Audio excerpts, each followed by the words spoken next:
diligently, I saw for myself yesterday. True. Walked into the office and holy mackerel, everybody was so busy they couldn't even say hi. Good morning, Kathy Helbig. Studying real estate, that's right. Good morning. You know, it was really sweet. You were flanked by two of your agents, and you were clearly in some type of session with them, and Yes. they were. It was like student to teacher, more or less. Had the teacher hat on yesterday. Yeah. It was really nice to see. Yes.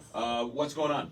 Hey, you know, a couple things. I saw a cute little article. No, I wouldn't say cute, but it grabbed my attention. The headline was "Shrinkflation Hits Real Estate," and I thought it was interesting that it's saying that the average $1 million home size has dropped from about 3,000 square feet to about 2,350 square feet nationwide.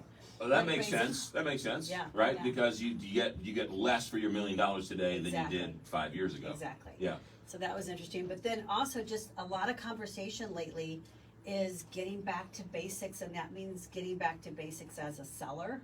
Unfortunately, sellers. I've had a couple appointments lately where, you know, they're on the same trajectory as they were from a year ago, and it's just not working for a lot of people. So I had to have a real conversation with one seller this week that is not having the type of action that they expected. But it's, you know, there's another agent that has it listed. They called me in to give them a second opinion. And when I took a look at the listing, it was literally like, wow, as a buyer, it's kind of coming across a little arrogant. It was Right. real limited showings. It was, we're not going to do any repairs, and, you know, Right. just basically it was like the seller still rules and reigns, you know, and they didn't have the results they wanted. So we had that long conversation of what is it looking like on the horizon for sellers, and I'm telling everybody right now, you need to start thinking back to the traditional method of selling again, and that is having your house in tip-top shape. Tip-top Wow. shape. There you go. I need to go back to bed. Thank you. And also staging again, like and then making it available, like telling a buyer that you can only see it 1 minute for Right. this day, Right. like that type of thing. That comes across. People need to understand there's so much emotions involved in real estate. That comes across to a buyer. You're difficult. Mm-hmm. You're difficult. You think your house must be all that you're only going to let me in this day or that day. You know, it just doesn't give a good feeling. And after buyers have been kicked around for almost 2 years, Right. they're pretty fed up, and they're at a point where they don't have to put up with some of that stuff right now with some of the houses, so they're just going to pass on you. Yeah, no, it's really interesting. I read an article where they said we're almost at like a perfect equilibrium. Yes. It's like a buyer's, seller's, Yes. like it's even now. Yeah. Very, very true. Which you're right when you say emotion is involved, because going through the process, both as a buyer and a seller recently again, somebody asks you for something and you're like, all right, that's enough. I'm done with you. I don't care Exactly. what you say. Exactly. I don't care how amazing your house was for me.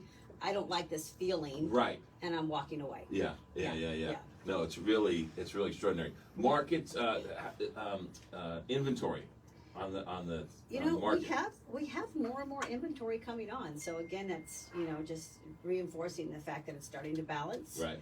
I read another article that said, you know, did the summer rush kind of disguise the true softening of the market, and which maybe it has, because you know we softened right when it's the rush. Yeah. Right. So you know the question is, how soft are we going to feel it in the fall and winter? So that's yet to be seen, because I am, you know, noticing more and more inventory coming on, and it's not necessarily everything's not selling the first day. Right. Yeah. You know, and then that leans back to other conversations we've been having lately too, is, you know, what is the expectation anymore for marketing a house? Like, if you think about it, it's been 6, 7, 8 years since houses have sat on the market for very long. Right.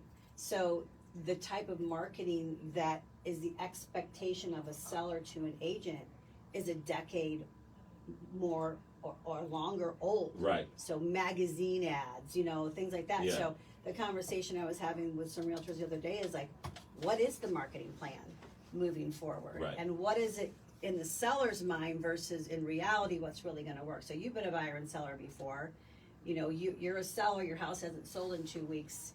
What's your expectation next? I want it in the flyer at the supermarket. Right. That's what I want. See, I know, and that's like we're getting back to like, is that really going to come back into play? But as a buyer, Are you looking at that flyer in the supermarket? I am, but I don't think those homes are on the market. I just like to look at homes. Just like to look at houses. Yeah, so. Yeah. So a lot of times those type of marketing tools, we would call them listing tools. So in other words, to appease the seller type Right. thing, but is it really going to sell the home to the buyer? Because ultimately, the buyer's online, right? You're Yeah, looking yeah, at yeah. everything online first, Yes. and everything else comes second. Yeah, So yeah, yeah. those yeah. are just the topics of conversations going on right now. It's gonna be interesting. it really is interesting, and I think though the final say is, even though the market is now adjusting, we're not going backwards, No.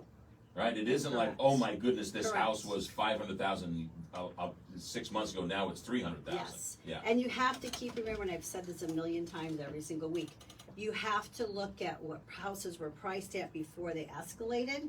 When you're doing comparables, like every time I sit down with sellers, what people don't understand, and I have the ability to have a better view because I reviewed thousands of contracts Right. that come in. Yeah. Okay, so when I see, let's say you list a house for $385 and ends up selling for $450, maybe we had 10 offers, but I see on the majority of those houses that have 10 offers that went almost 100,000 over, most of those offers were within 10 or 15,000. Right.